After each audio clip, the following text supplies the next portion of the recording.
It's something too important to note there, Quinlan, are the people who are going to be ringing the bell those 39 times. Karen Berry and Randy Diller, the longest serving National Park Service plane staffers. Wow. Yes. And their backgrounds, again, extensively serving with the Carters there. The Boyhood Farm in general, very, very important to the former president. He wrote about it extensively. We know the president was an author in his An Hour Before Daylight book. And so that bell, a really symbolic part of his life. Well, and not only the bell, but the community itself, because one of the things in terms of shaping him and his outlook in terms of race relations came from archery. There was a poem that he wrote, The Pasture Gate, I believe it is.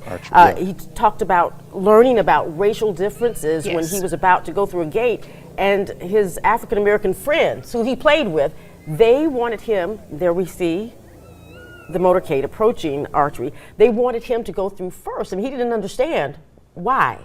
And it was because that was the culture at the time.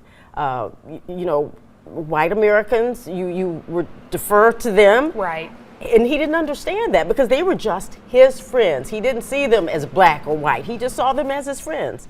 So they are approaching archery. But this community, we hear a lot about planes. Yes. And yes, he did grow up there. But this helped to shape, this community helped to shape his outlook. Rachel and Jack Clark, you know, profoundly helped him and his family, and they helped to raise him. And that was that green building when the camera was just panning there. That was actually the Clark home on the property where he spent so much time, and now he's returning home once more. Take a look.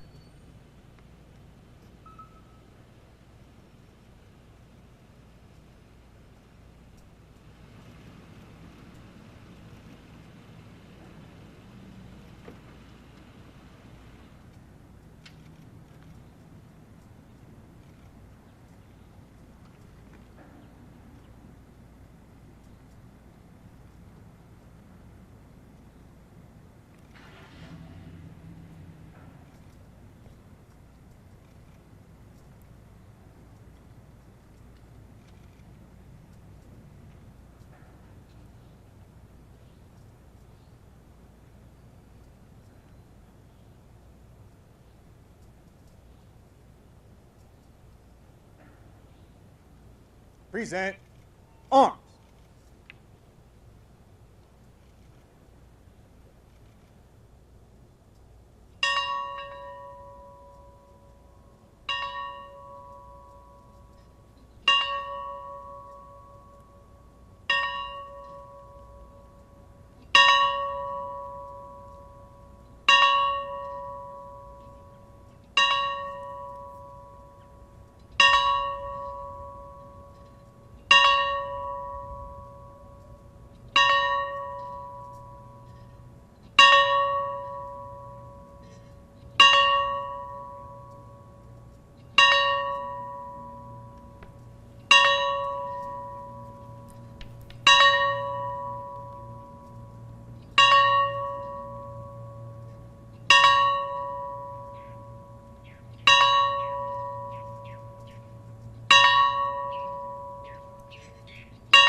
Order.